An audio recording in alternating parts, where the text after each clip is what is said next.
So you want to know about Satanism? Let's talk about Satanism. Let's talk about Satanism. Okay. We're going to do it in a comedy way so that way we can address the situation. Satanism is very simple. It's kind of stupid. No offense, Satanist, but Satanism, when you really think about it, it's kind of stupid. Because if you look at the whole context, there's, Abba, the Lord. I don't say the God word. Abba, the Lord, that element. And then there is an assistant or a manager or whatnot, someone that works under that person. Or maybe someone that is like branched off and done their own business or whatnot. The point is, still within the context of that book, if you decide to believe that book, that person still works, under that other person. So when you're going to the assistant manager for a raise, it doesn't make sense. Why not just go to the owner for a raise?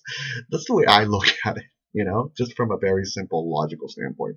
When you're going for somebody, and I think that, well, let's break it down a little bit simpler. So there's people that, yes, of course, they practice, black magic, the Luciferian, scary kind of stuff.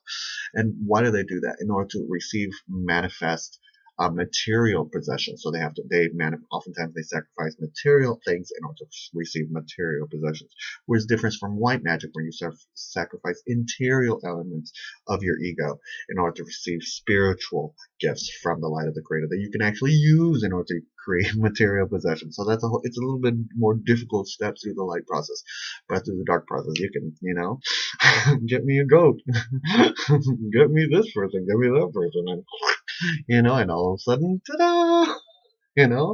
But the question at the end of the day, so the problem with that is it becomes a contract. It becomes a contract with that particular entity. Now that particular entity has the best lawyers in the entire eternity. So it's very, like, you really don't want to, like, unless you have an army, unless you are the mirror universe of that entity, which I don't even think that would be possible, but it could be.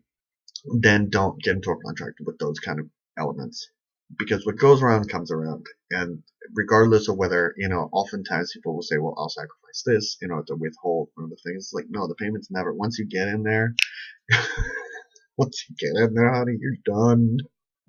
You're done, unless you can really, like, go back, do a 180 and go into the light side and just try to, like, break all that stuff, because really the light side's what can break all that stuff up.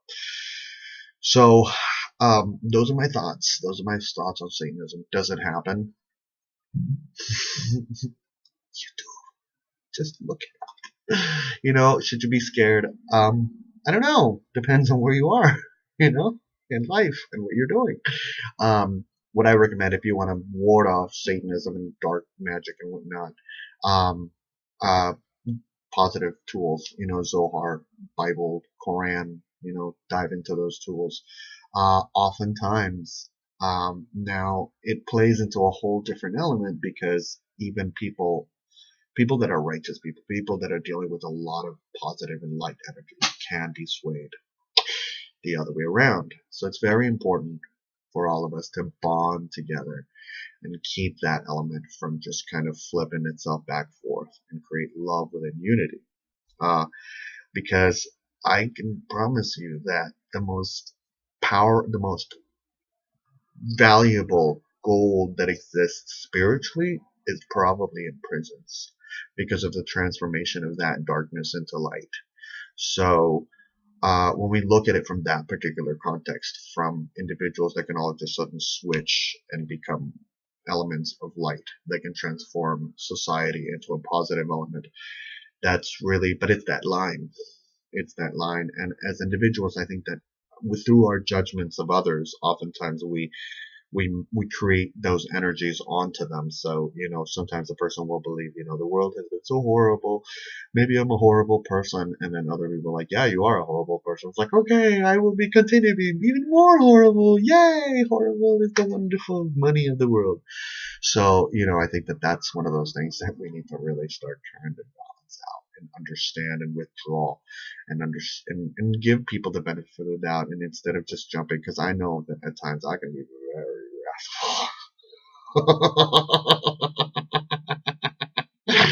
I like it.